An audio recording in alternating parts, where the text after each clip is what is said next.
Warning, this video contains mention of child abuse. This may also cover topics that some viewers may find disturbing. If this video is not for you, please look at some other videos on my channel.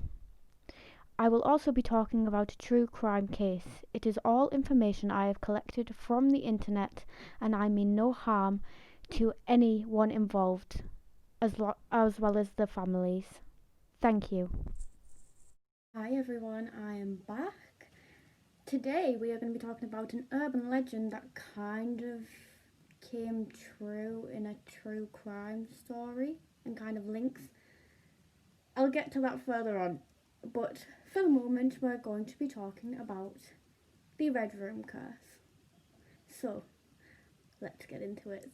The Red Room Curse is a pop-up that will come up on your computer whether you be working, playing games, on social media, no matter what you're doing. This pop-up will pop up and it is red and contains the image of a door, and a little girl's voice will ask, "Do you like the Red Room?" Now, some sources say that you simply cannot click off it at all, as if your computer screen has completely frozen, where others say that you can click off it, but it will repeatedly keep popping back up until the young girl has finished her question, "Do you like the Red Room?" Now, some say that watching this pop-up will drive the victim insane and they will paint the walls with their own blood. And some say that a little girl, all in red, will come and murder you, because after watching this pop up, a few days later, all the victims are found dead with their walls painted red in their own blood. Now, that would kind of suggest why there's a little girl's voice, but obviously I cannot be 100% sure because I have not experienced it myself. Now, a lot of the time when I say Red Room, as in the Red Room Curse, a lot of people are thinking of something a bit different, and I will explain why. On the very darkest part of the internet, on the dark web, I've never been there, I don't ever want to go there. I've read too many horror stories about the dark web. You will not catch me on it, ever. But there's been stories of these red rooms. Now, these red rooms, people pay thousands and thousands of pounds in these red rooms, and they use bitcoins to pay, but they pay thousands and thousands of bitcoins because in these red rooms, broadcasted live, are murders, tortures, rapes, and people pay to see these things, and they also pay to contribute. So, for example, say someone was getting murdered on live camera, they could say, "Oh, pull the hair out," or something like that. I'm not going to go into too much graphics, and they would pay extra for that to be done. And the thought of it is just sickening, absolutely sickening. However, there is no proof that these rooms actually exist. So I did a bit of digging, like I do, and actually, they just might. There is a case of Peter Scully. Now, Peter Scully is a paedophile. He's in jail, or he's getting sentenced to go to jail, and he ran a website on a paedophile site, this Red Room on this paedophile site, where he tortured young children and babies, and it's just so disgusting. The case is vile and disgusting, and Peter Scully deserves to be locked away where he is at the moment, and it's just vile. But paedophiles paid him tens of thousands of pounds to watch it happen. So that may be one example of a real Red Room. However, I'm not going to go any further into this because I might make another video on it. Now, you're probably wondering, how can I link an urban legend to a true crime case? And I'm going to tell you exactly how. On the 1st of June 2004, a 12-year-old girl known as Satomi Matare, I'll put her name down below, was murdered by her 11-year-old classmates. Satomi was known as a happy, bright, cheerful young girl. She was the youngest of 3 children and the family's only daughter, and her mother, her father, and her 14-year-old brother lived on the 3rd floor of the building housing the bureau. I think I've said that correctly. But for example, like a news bureau, it's basically an office of a particular business. So, for example, again, a news bureau. Her eldest brother, who was 20 at the time, obviously lived away at the university he was studying at, so he was not at home. In September of 2001, Satomi's mother sadly passed away of cancer, and in April of 2002, she was registered into Okubo Elementary School. And again, I'll put it down here because I don't know if I've pronounced it properly, but she registered to this school because her father got moved with work, and this would be where she died, in her school classroom. So the 11-year-old girl who committed the murder, we are going to call Girl A for the current time being. She does have other names and I'll explain them later. However, we'll just call her Girl A for now. So Satomi and Girl A had been arguing online. Satomi had apparently been slating this girl's weight, calling her names, just petty childish arguments that kids have on Facebook all the time and on social media all the time, and it's not uncommon for these arguments to happen because it happens everywhere all the time, these young kids arguing on Facebook. So on the 1st of June 2014, Girl A decided to confront Satomi on a lunchtime, and this is where Satomi was murdered. So Girl A decided to confront Satomi at around 12:20 p.m. At 12:35 p.m, their teacher noticed that these 2 students were missing from the lunchtime. I'm not sure how Japanese schooling works, but from what I read, they all go for lunch at the same time together as a classroom, and these 2 girls were missing.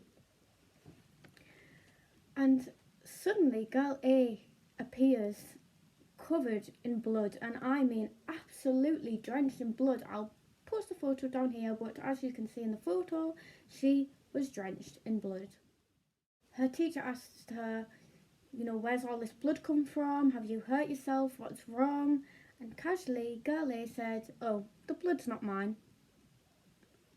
That casually, as if it wasn't a big deal. And at 12:45, Satomi's body was found. The police were called and she was pronounced dead at the scene. Satomi had, her neck was slit open, her arms were slit open, and they believe that the weapon that was used was a hobby knife, or is it a boxing knife? I will post a picture down below so everyone is on the same page of what the murder weapon was. Now, I'm not going to go into any more detail of this case because I've had a plan that I might do it in another video, along with a few other cases, which is why I didn't go on about the Peter Scully case. But you're probably wondering, how is this linked to an urban legend? And I am going to tell you. So, when you commit a crime, the police will come and seize your laptops, your computers, your phones, to see if there's anything incriminating on it. So they've gone and got Girl A's electronics, and on it, bookmarked, was the Red Room curse. Not only that, but to say this girl was obsessed, and I mean obsessed, is taking it very, very lightly. This girl had created her own website, the one where Satomi was apparently calling her names and stuff like this. That was based on the Red Room curse, and she was known to love urban legends. She would post links of brutal brutal things and gory things that even an adult would find it hard to stomach. And that kind of brings it more to real life. Do I believe the Red Room curse is just an urban legend? Yes and no. Yes, I do believe it's just an urban legend because I've never had anything like this happen to me. I don't know anyone else who's had things happen to this, like, to them. And there's not a lot of, people posting about their experience with it online either.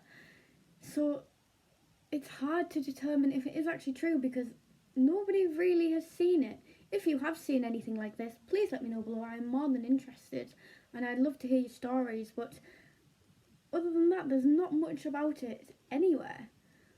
Where on the other hand, no, I don't believe it's just an urban legend because take Peter Scully for an example. He proved that red rooms are there. And is the Red Room curse just a bit of a, a thingy to actual red rooms? Is it just it's a bit of a coincidence, isn't it? That, they watch these things that, what if they have come from the dark web, these pop-ups, we don't know. And it might be linked to an actual red room. I also think it's also used as a bit of a mask to hide behind, so if someone commits a murder they might go, oh well, it's because of this and because of that. And an example is, for example, of the Red Room curse, it says that users who see this curse go insane and commit suicide. Now this little girl was obsessed, so what if she had seen it? And what if she had gone insane, but instead of killing herself, she killed her classmate? Although that's not really an excuse. Don't think I'm excusing her behaviour because I'm not. But it gives them kind of an alibi, an excuse. Not really an alibi, but an excuse to hide behind. But the most disturbing thing about this case is this area is known for children killing other children. This is not the only case of another child brutally murdering another child, which is so strange. There is 2 other cases that I might separately go into. One involving a 14-year-old girl and a 15-year-old girl, and one involving a 15-year-old boy and an 11-year-old boy. And when I say these cases are brutal, I mean they are brutal, they are gory, they are graphic. It's not just a quick gunshot to the head, it's I'm not going to go into it because I want to go into it, but I'm not because that's a new video. So yeah, I don't really know what to make out of this story. I really don't. Now I did say this little girl had some other names and I will go into them now. This little girl has been made into a meme, a cartoon meme online, almost like a creepypasta, and her name is Nevada Tan. She is called this for the reason that in the picture that you previously saw with her covered in blood, she was wearing a Nevada t-shirt. But to think that she's been made into this character that's idolised and, has a whole fandom about them and is a cartoon character is just insane to me. Like, I don't see why anyone who has committed such a brutal thing should be recognised for it. Well, yeah, they should be recognised for it, but not in the way of, like, a fandom. But a news, obviously with her being 11 years old, they don't release names because they're too young. However, one TV reporter / news TV show actually did release her name. And her name is Natsumi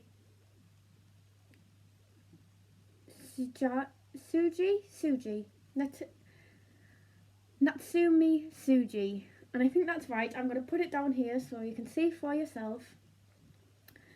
And if you're currently wondering where she is now, she was institutionalised for 2 years, and then it was extended for another 2 years, but then she was released after that. They did in 2008. They didn't see any need to add additional sentencing. So, for as far as I know, she is free walking the earth wherever she is right now, and she will be around 27 years old right now. So, thank you very much for watching this video. That concludes it. I hope you enjoyed it. I'm going to make some better cases soon. I'll try and keep up. I wish you all the sweetest of dreams. However, you never know who will be in them.